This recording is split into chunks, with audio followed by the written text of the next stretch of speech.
Zeus turned to the most unlikely of allies, the Hecatonchires and the Cyclopes. These were monstrous children of Gaia and Uranus, imprisoned in Tartarus by Cronus out of fear of their immense power. The Hecatonchires had 100 hands and unparalleled strength, while the Cyclopes were master craftsmen. Zeus descended into Tartarus, defeated its terrifying guardians, and freed these imprisoned beings. In gratitude, the Cyclopes forged weapons for Zeus and his brothers.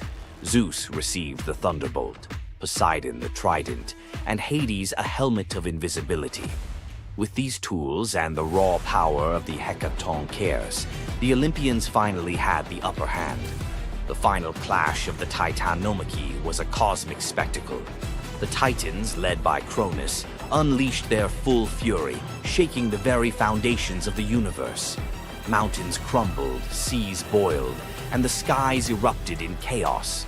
But Zeus and his allies were relentless. Zeus hurled his thunderbolts with unerring precision, scorching the battlefield and scattering the Titans' ranks. Poseidon unleashed massive earthquakes, and Hades used his helmet of invisibility to sow confusion among their enemies. The Hecatonchires proved invaluable, hurling massive boulders with their 100 hands, overwhelming the Titans. One by one, the Titans fell, their immense power no match for the combined might of the Olympians and their allies. Cronus was the last to fall. Zeus struck him down with a thunderbolt so powerful that it split the skies. With Cronus's defeat, the Titanomachy was over. With the Titans defeated, Zeus and his siblings faced a choice: what to do with their vanquished foes. In a move both strategic and ruthless, Zeus imprisoned the Titans in Tartarus, deep within the underworld, where they would remain for eternity under the watchful eye of the Hecatonchires. Zeus then divided the cosmos with his brothers. He claimed the skies as his domain, Poseidon took the seas, and Hades ruled the underworld. Together, they established the rule of the Olympians, with Zeus as their undisputed king. But the Titanomachy left scars. Gaia, enraged by the imprisonment of her Titan children, gave birth to new monstrous beings to challenge Zeus's reign. Among them was Typhon, a creature so fearsome that even the gods trembled before him. Typhon's battle with Zeus is another story for another day, but it serves as a reminder that power in the ancient world was never secure.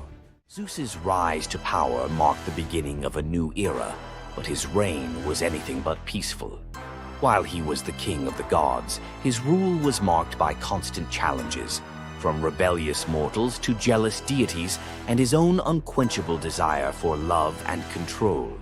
Zeus was both a protector and a tyrant, a figure who inspired awe and fear. His thunderbolts were a symbol of justice, but they were also a tool of destruction. He fathered countless children, both mortal and divine, and his many affairs often sparked conflict among the gods. Yet, despite his flaws, Zeus's rule brought stability to a chaotic world.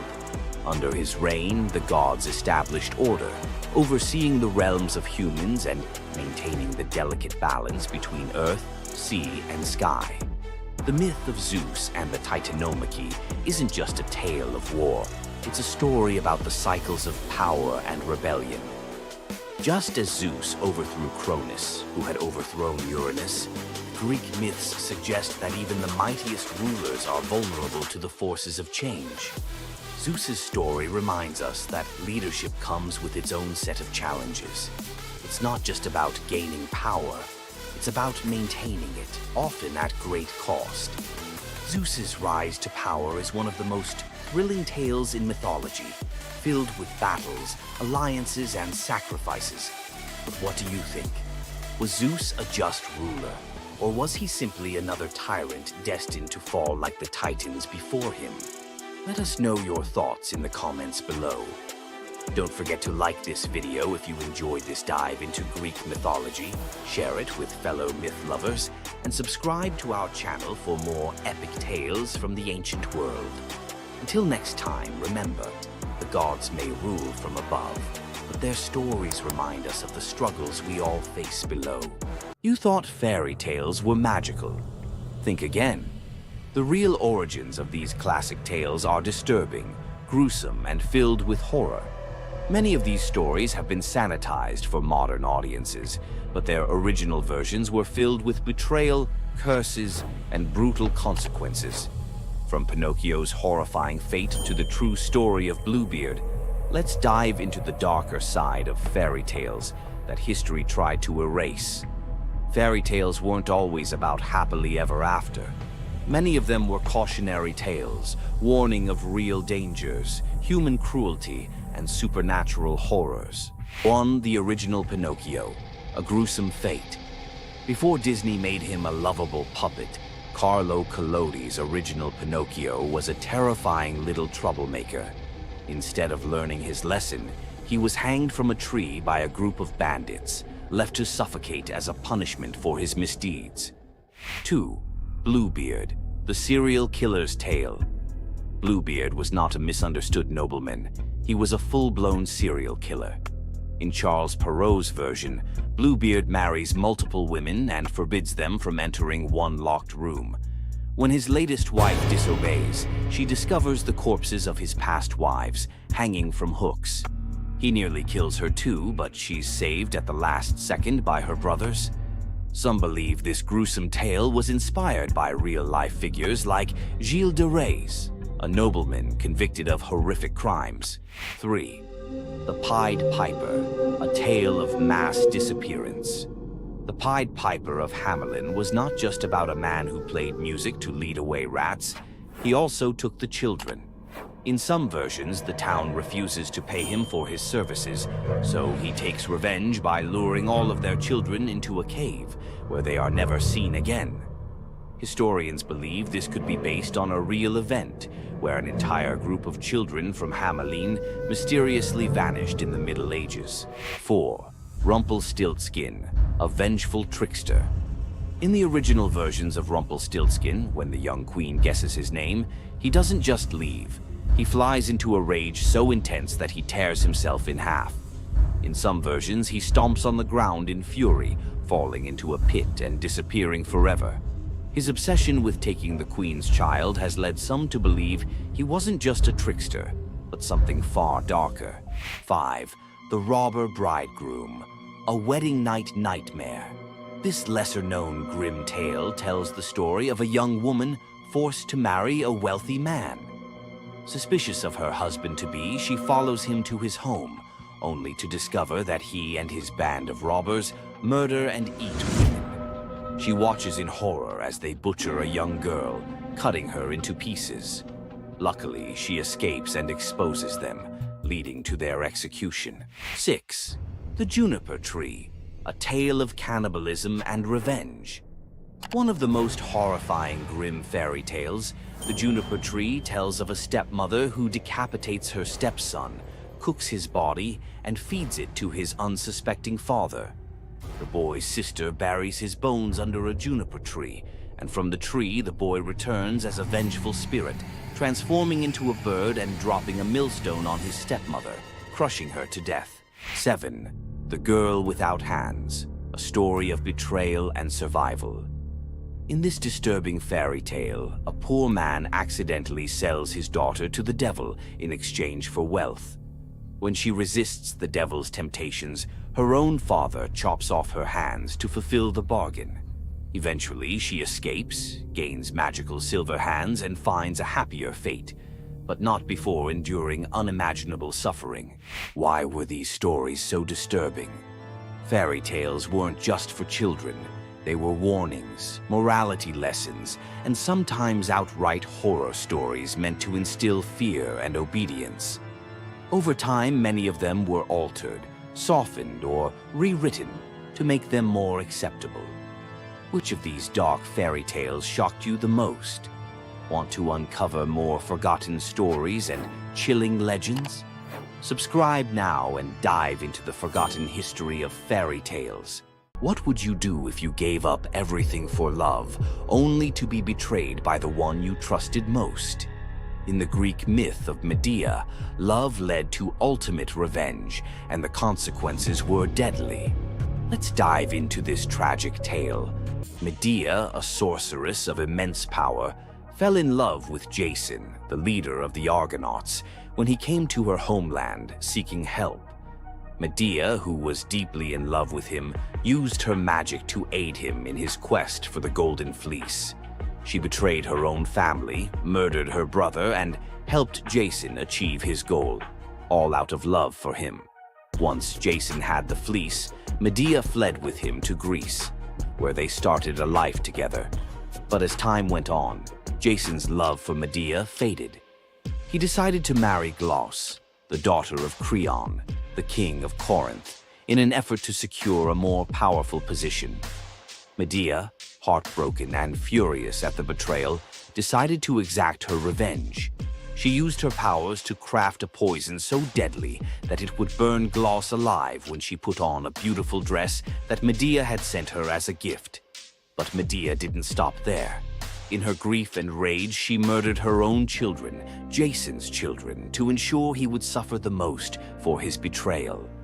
The pain of losing everything she loved was unbearable, and Medea, having left nothing behind but destruction, fled to Athens, leaving Jason to wallow in his sorrow and regret.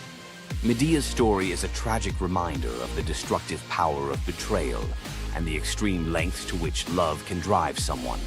Sometimes love is not only blind, but it can also lead to devastation and vengeance. Does Medea's vengeance leave you thinking about the darkest side of love? Subscribe for more ancient Greek myths filled with twists, power, and passion. Ever wondered what it would be like to walk through the ancient world and encounter mythical creatures from Greek mythology? Get ready to meet the beasts that shaped legends. In Greek mythology, creatures were more than just beasts. They were symbols of the forces of nature, God's will, and humanity's struggle with the unknown. From the terrifying Minotaur lurking in the labyrinth to the mesmerizing sirens luring sailors to their doom, these creatures were as captivating as they were dangerous.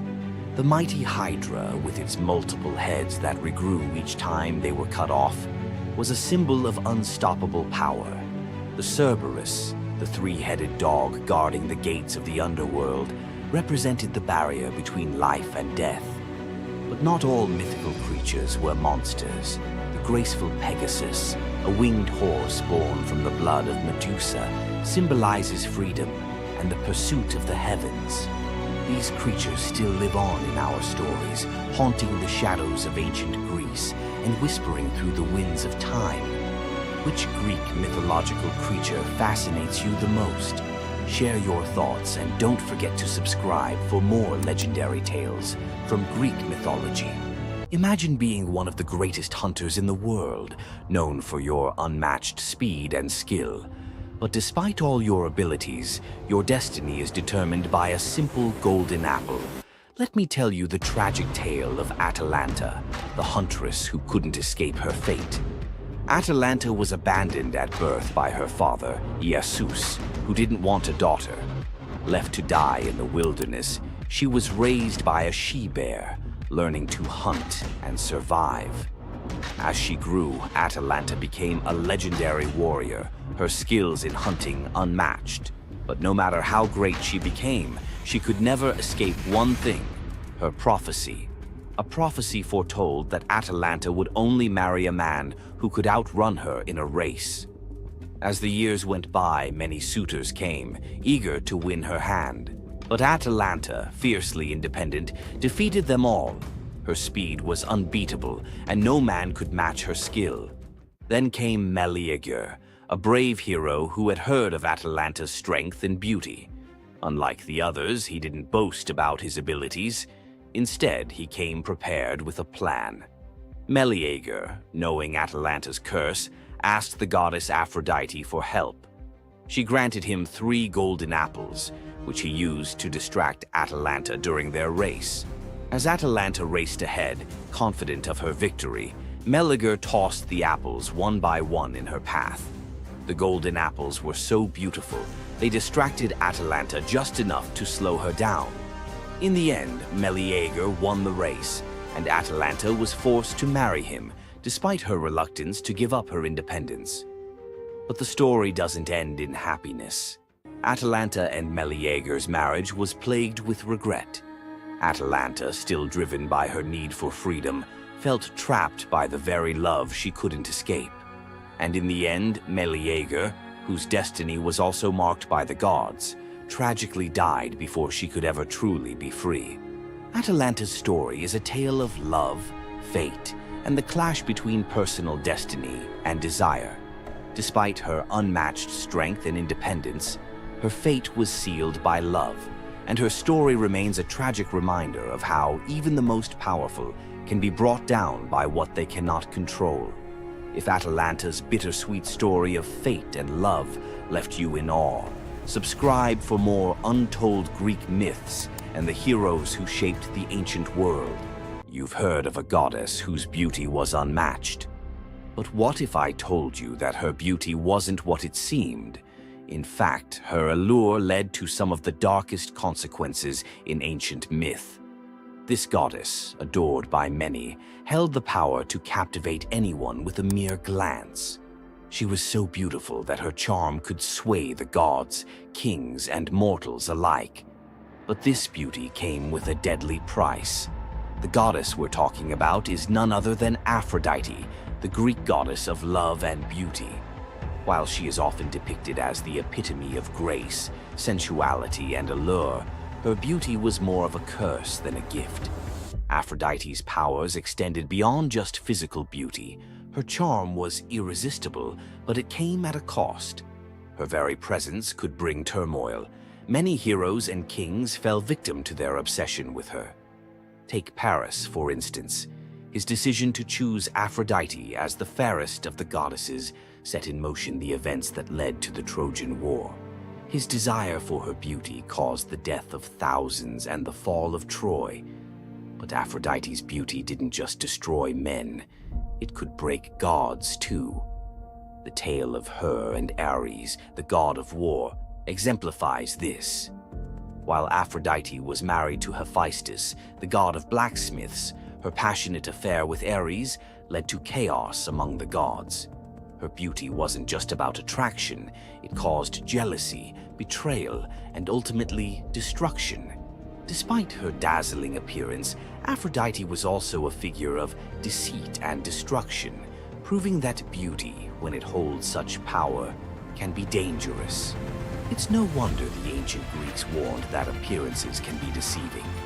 Aphrodite's beauty may have dazzled the world, but her story teaches us that sometimes what's on the surface can mask a much darker reality. So, was Aphrodite's beauty a blessing or a curse? The myths suggest that beauty, when wielded by the gods, is never what it seems. If you want to uncover more hidden truths about gods and goddesses from the ancient world, hit that subscribe button. There's so much more to explore in these captivating stories of the past. Imagine having a wish so powerful that everything you touch turns to gold. Sounds like a dream, right? But for King Midas, this dream turned into a nightmare. Let's dive into his tragic story. Once upon a time, King Midas ruled over a prosperous kingdom known for his wealth and opulence. But Midas wasn't just content with riches. He wanted more. He wished for the ability to turn anything he touched into gold. One day, the god Dionysus appeared before him and, impressed by Midas's devotion, granted him the wish. At first, Midas was overjoyed. Everything he touched, his food, his treasures, his furniture, transformed into gold. His wealth grew beyond imagination, and his joy knew no bounds. But soon, Midas realized the curse of his wish. He touched a rose, gold. He touched his food, gold. Desperate for a meal, he tried to drink water, gold. In horror, Midas realized that even his daughter, whom he loved dearly, turned into a lifeless golden statue when he touched her. Furious with the consequences of his greed, Midas begged Dionysus for mercy. The god, seeing the king's suffering, told him to wash in the river Pactolus. And in that moment, Midas's golden touch was taken away. The river's waters, now imbued with Midas's curse, carried gold downstream, forever tainting the land. King Midas's story is a reminder that greed often blinds us to the consequences of our desires. His once prized gift became his greatest curse, teaching us that not all treasures are worth the price. If King Midas's tale of power and greed left you thinking, make sure to subscribe for more epic Greek myths and their timeless lessons. Stay tuned for more stories of fate, love, and the gods' wrath. Imagine a woman so terrifying that a single glance from her could turn anyone into stone. Medusa, a name that echoes through history as a monster, a villain, and a symbol of pure horror. But what if everything you thought you knew about her was wrong? Medusa wasn't always a monster. Her story is one of betrayal, injustice, and a curse she never deserved. She wasn't born a villain. She was made into one by the gods themselves. But even as a victim, she found a way to turn her tragedy into power. Today, we'll unravel the myth of Medusa and discover the deeper truth behind her story. From her tragic origins to her transformation into a feared Gorgon, to her epic confrontation with Perseus. This is the tale of Medusa like you've never heard it before. Long before the snakes, before the curse, Medusa was a mortal woman of extraordinary beauty. She wasn't born a monster. She was born human, the daughter of the sea gods, Phorcys and Ceto. While her sisters, Stheno and Euryale, were immortal Gorgons, Medusa stood apart as the only mortal among them. But it wasn't her mortality that set her apart. It was her beauty. Medusa's golden hair, radiant complexion, and striking eyes captured the attention of everyone, even the gods. She served as a priestess in the temple of Athena, goddess of wisdom and war, vowing to remain pure and devoted to the goddess. This is where her life took a tragic turn. According to the myth, Poseidon, the god of the sea, became infatuated with Medusa. Overcome by desire, he pursued her relentlessly, and one fateful day he cornered her in Athena's temple. Medusa, defenseless, could not escape his wrath. But instead of protecting her, Athena turned her fury against Medusa. The goddess, enraged by the desecration of her temple, cursed Medusa for what had happened, punishing the victim instead of the perpetrator. Athena's curse transformed Medusa into a Gorgon, a being so hideous that no one could bear to look at her. Her golden hair turned into a nest of venomous snakes, and her eyes became so powerful that a single glance could turn living creatures to stone. This moment defined Medusa's new existence. Once revered for her beauty, she was now feared and hunted as a monster. But beneath the horror of her transformation lay a deeper question. Was Medusa truly cursed, or had she been given a weapon to defend herself in a world that had betrayed her? Medusa fled from civilization, retreating to a remote island where she lived in solitude. Here she came to terms with her new form and the terror it inspired. The snakes in her hair hissed constantly, and her reflection, once a source of pride, was now a weapon she couldn't dare to look at. But the world wouldn't let her rest. Tales of the monster of the island spread across Greece, and soon warriors came seeking glory by trying to slay her. None succeeded. Each challenger who entered her domain fell victim to her petrifying gaze, their bodies forever frozen in stone. Medusa's life became one of survival, fending off those who sought to destroy her while grappling with the isolation of her curse. She was trapped in a cycle of violence she didn't choose, but couldn't escape. As the years passed, Medusa's story became twisted. In the eyes of mortals, she was no longer the victim of a cruel curse, but a monster to be feared. The tragic young woman was lost to legend, replaced by the image of a terrifying villain. Enter Perseus, a young demigod with a destiny to fulfill. Tasked with bringing back Medusa's head as proof of his strength, Perseus embarked on a perilous journey to find her. But unlike the warriors before him, Perseus wasn't relying solely on his skill. He had the favor of the gods. Athena and Hermes provided Perseus with gifts to help him on his quest.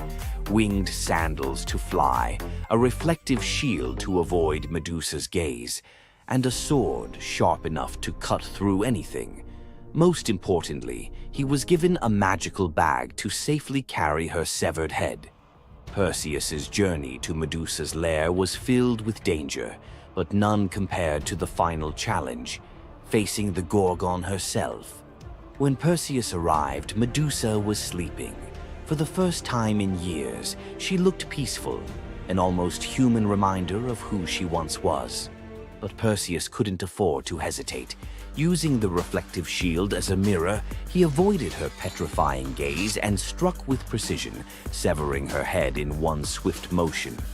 The blood that spilled from Medusa's neck gave birth to two incredible beings, Pegasus, the winged horse, and Chryser, a golden giant. Even in death, Medusa's body produced miracles, a testament to the power she had carried within her.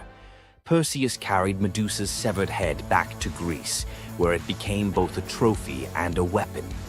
Her gaze retained its power, turning enemies into stone, and Perseus used it to defeat his foes and protect his people. But Medusa's story didn't end with her death.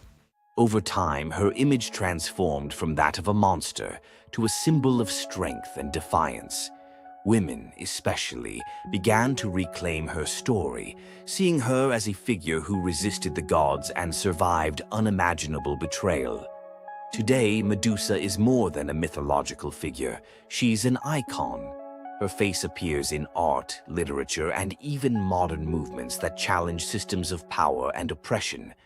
But the question remains, was Medusa truly a monster, or was she a victim of a world that feared her power? Medusa's story is a reminder that myths are more than just tales of gods and heroes. They're reflections of human nature, of the injustices and triumphs we still see today. So, what do you think? Was Medusa a villain, or was she a misunderstood symbol of resilience? Leave your thoughts in the comments. Give this video a like if you found her story as fascinating as we did. And don't forget to subscribe to the channel for more deep dives into the myths and legends that continue to shape our world. Until next time, keep questioning, keep exploring, and keep looking beyond the surface.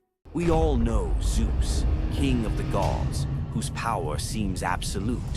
If there's an ancient force even he won't cross. This is the story of how Zeus was humbled by the goddess of night herself, Nyx. Long before Zeus, there were primordial gods who were the universe's core forces. The most powerful was Nyx.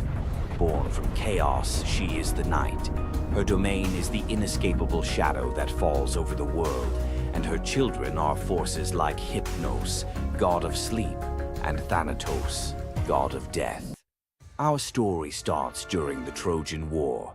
A furious Hera wanted to help the Greeks against Zeus's orders. To do it, she needed Zeus asleep. She went to Nyx's son, Hypnos, with an irresistible offer: put the king of the gods into a deep slumber. Hypnos was terrified. He'd helped Hera once before, and when Zeus woke up, his rage was legendary.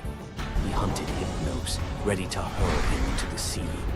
The desperate god of sleep fled to his mother, Nyx. When Zeus arrived, he stopped dead. Unwilling to offend the ancient knight, he retreated.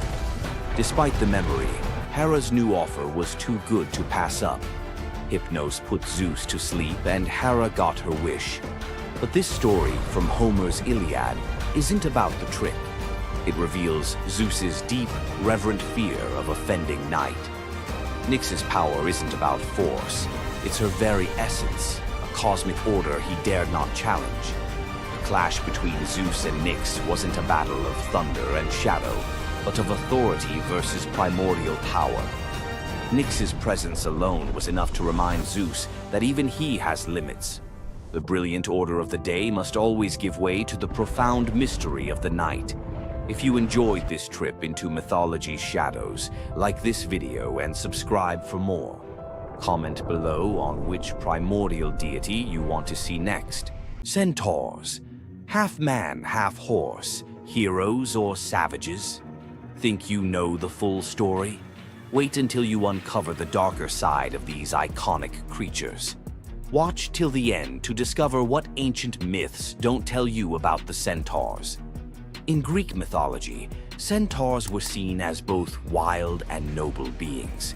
They were often depicted as powerful warriors, famous for their strength and skill in battle. But what if the truth behind them was far more sinister than anyone imagined? While some centaurs, like Chiron, were revered for their wisdom and kindness, many others were violent, uncontrollable creatures. These savage centaurs were known for their drunken brawls and uncontrollable rage. The most infamous event? The Battle of the Lapiths and Centaurs, where they fought against the Lapiths during a wedding feast, leading to a massacre of both men and women. Their brutal behavior was more than just a mythological tale. It symbolized the chaos that could occur when civilization collided with the wild, untamed forces of nature. But why did the Greeks depict centaurs this way? Was it a cautionary tale about the dangers of unchecked power and savagery, or a deeper reflection on humanity's struggle between reason and instinct? The darker truth behind the centaur myth might just hold the key to understanding the wild, primal side of ancient Greek culture. Centaurs are more than just mythical beasts. They represent the conflict within us all. If you're fascinated by the hidden truths of ancient myths, don't forget to subscribe for more dark stories from Greek mythology. Every Monday you log on. Every quarter you hit your targets. Every year you get a new set of KPIs, and every time the boulder rolls right back down the mountain. You feel trapped in a cycle of meaningless repetition. You call it the 9-to-5 grind. The ancient Greeks called it Sisyphus. Sisyphus was not a hero. He was a master manipulator, the most cunning king in all of Greece. He betrayed Zeus to a river god just to get a freshwater spring for his city. But his masterpiece of arrogance? He cheated death itself. When Thanatos, the personification of death, came for him, Sisyphus tricked him, binding him in chains. For days, the world was thrown into chaos. No one could die. Warriors fought endlessly without consequence. The natural order collapsed. The gods finally intervened, freeing Thanatos and dragging Sisyphus to the underworld. But even here, Sisyphus had one last trick. He convinced Hades to let him return to the surface for just one day to punish his wife for not giving him a proper burial. Of course, he never returned.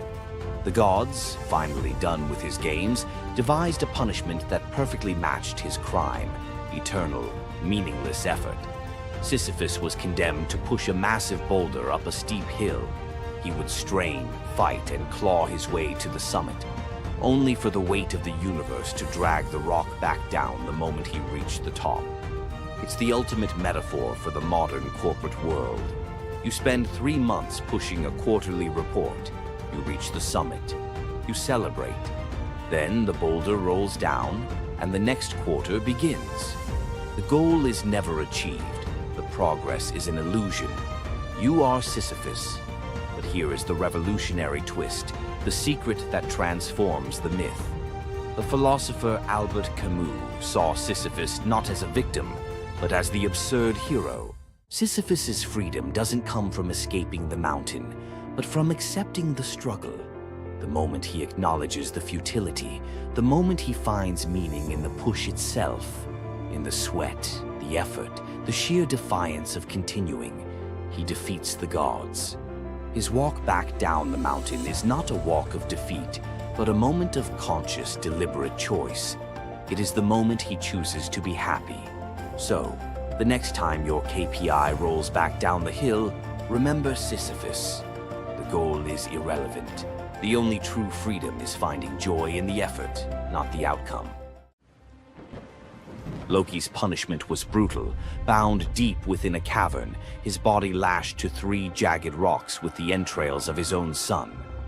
Above him, a serpent hung poised, venom dripping relentlessly onto his exposed skin.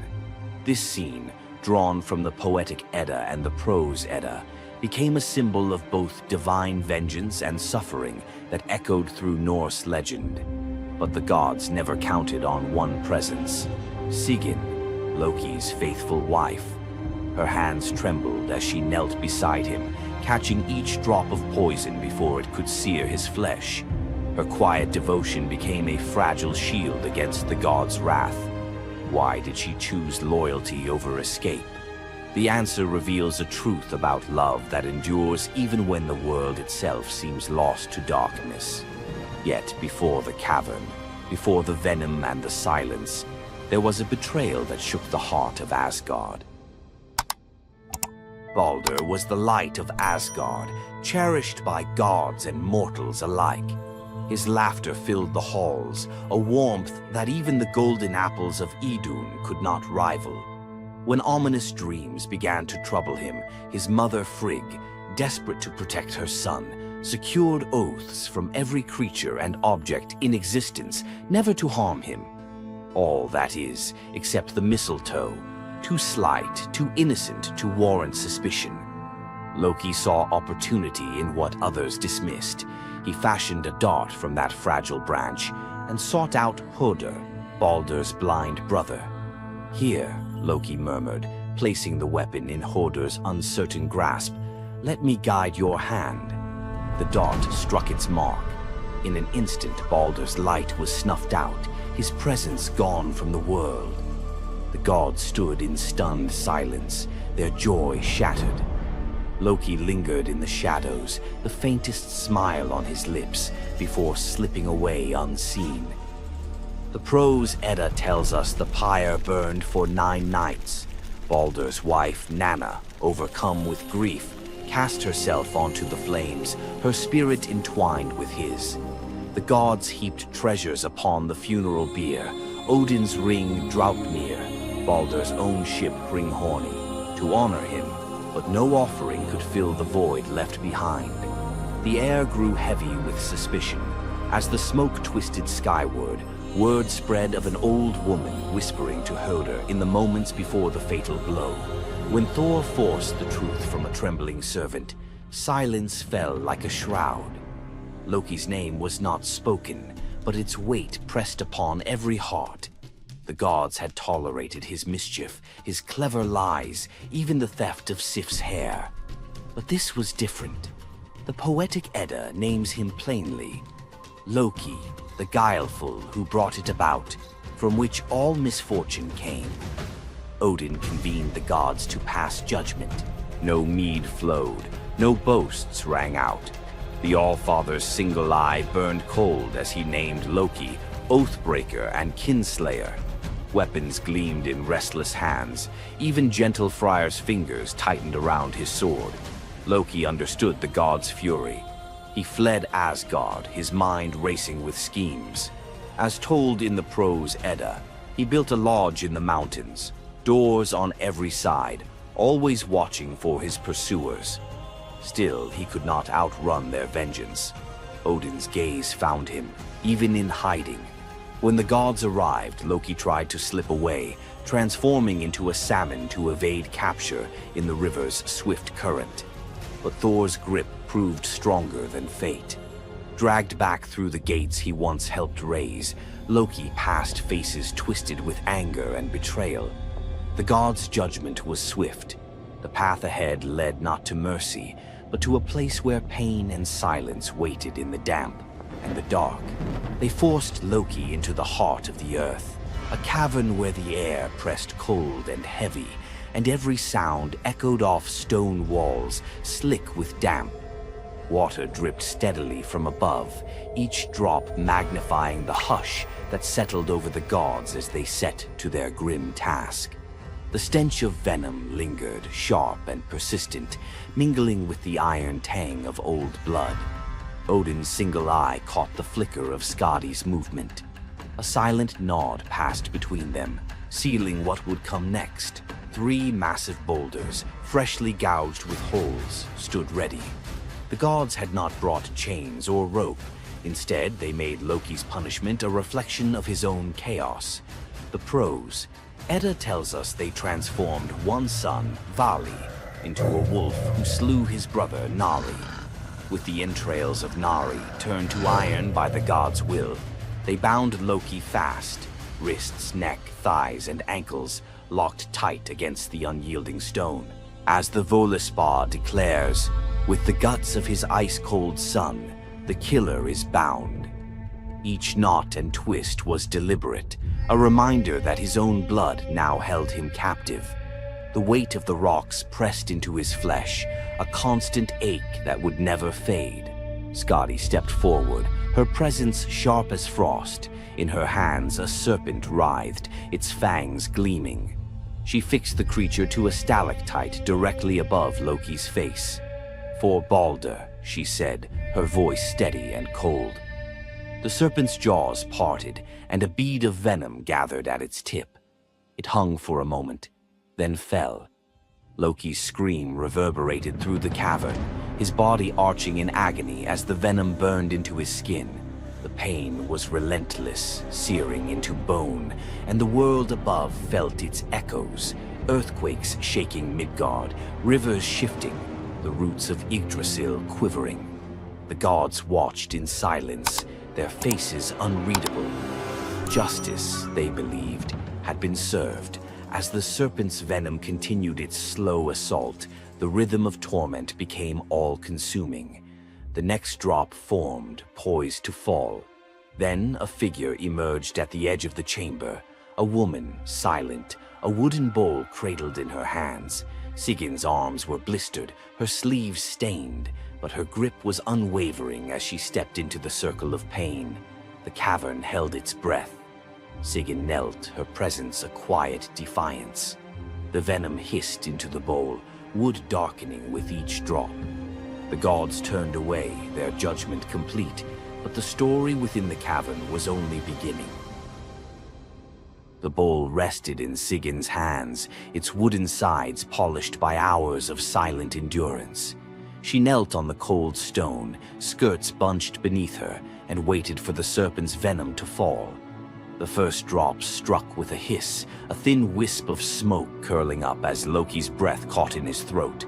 She kept her gaze fixed on the bowl, her resolve anchored by the rhythm of her task. Time unraveled in the cavern, marked only by the relentless cadence of the venom. Drip, catch.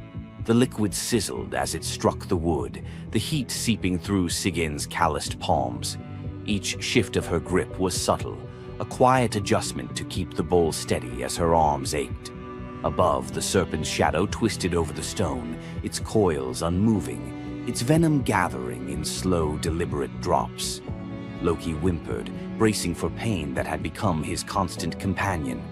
The sound of his dread was sharper than his cries. The air hung heavy with the stench of scorched flesh and the metallic sting of poison. The darkness pressed in, broken only by the faint glimmer of Sigyn's tears as they mixed with venom in the bowl, each drop a testament to her resolve.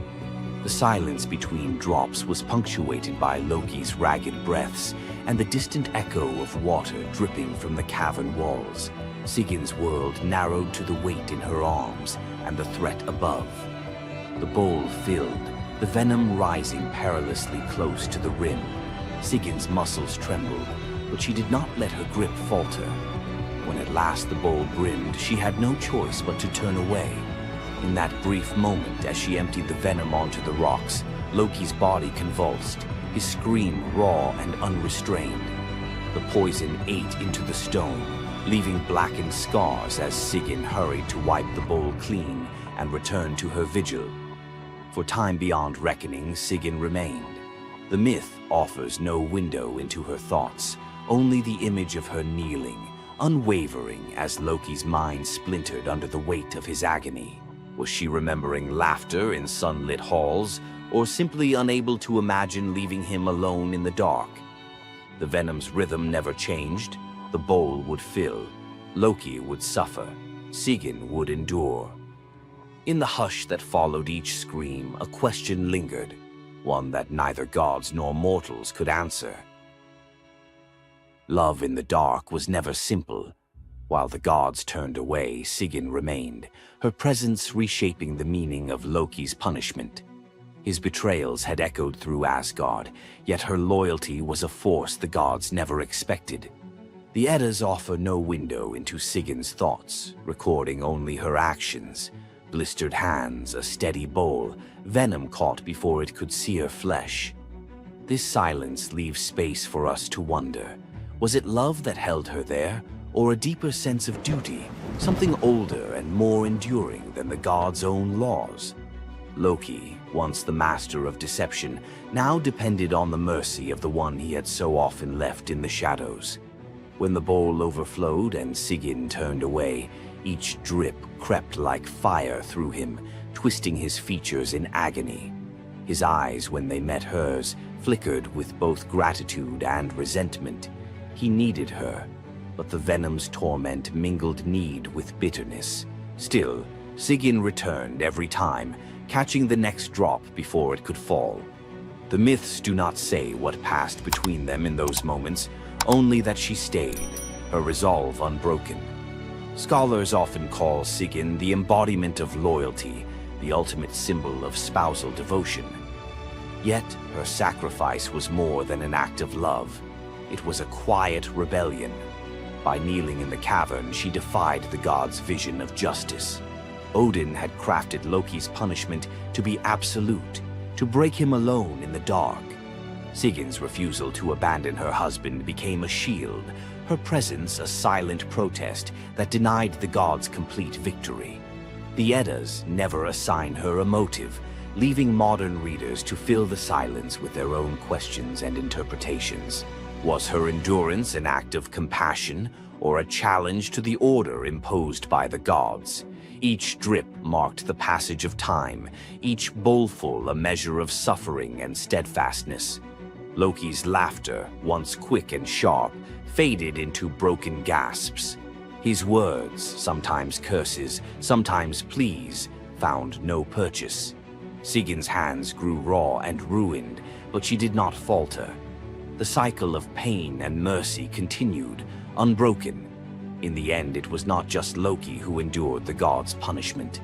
Sigyn's vigil transformed it, turning isolation into a shared ordeal. In the darkness, her silent defiance and unwavering love became part of the myth, a testament to the power of presence, even when the world has turned away. Sigyn's vigil stands as one of Norse myth's quiet marvels, a steady presence in the shadows, her strength measured not in battle, but in endurance beside the one the gods condemned. As Loki writhed beneath the venom's relentless burn, Sigyn's hands never wavered. The Eddas remember her not for words or deeds of glory, but for the silent rhythm of her care. Her story reminds us that sometimes love endures in darkness. Sigyn's vigil continues until the twilight of the gods, Ragnarok, whenever that may come. Would you have stayed? If Sigyn's silent strength moved you, let us know in the comments or share your favorite Norse hero below. Hor, the thunder god, woke up to find his greatest nightmare had come true. Mjolnir, his mighty hammer that could level mountains and control lightning itself, was gone. Without it, the thunder god was powerless, vulnerable, and mocked. The weapon that defined his very identity as protector of Asgard had vanished without a trace. But what happened next would humiliate him more than any defeat in battle. To get his hammer back, Thor would have to do something that went against every fiber of his warrior identity. You won't believe the disguise he ends up in. It all began on what should have been an ordinary morning in Asgard. Picture Thor reaching for the leather grip that had been at his side for countless centuries, his fingers closing around nothing but empty air. The spot where Mjolnir should rest felt cold and wrong, like a missing tooth that your tongue keeps finding. Thor's morning routine, as predictable as sunrise over Asgard's golden halls, shattered in that single moment of realization.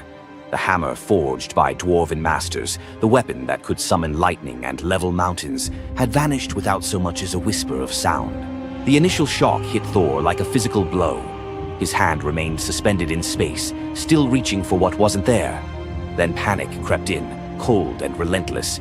He let out a blood-curdling roar of sheer rage, the whole palace trembling. Without Mjolnir, he was powerless, vulnerable, and mocked, stripped of the weapon that made him Asgard's primary defender. The enemies that prowled the borders of the Nine Realms knew about his mighty hammer. They counted on Thor's strength to keep them at bay. Now that strength was gone. Word spread through Asgard's halls faster than wildfire. The other gods gathered in emergency council, their faces grave as they grasped the full scope of the crisis. Odin's ravens had brought no news. The watchmen at the gates had seen nothing.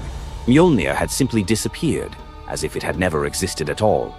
The assembled gods understood what Thor's loss meant for their realm. Asgard stood vulnerable, its greatest protector reduced to a shadow of his former self. Loki stepped forward through the crowd of worried gods, his familiar, cunning smile playing at the corners of his mouth.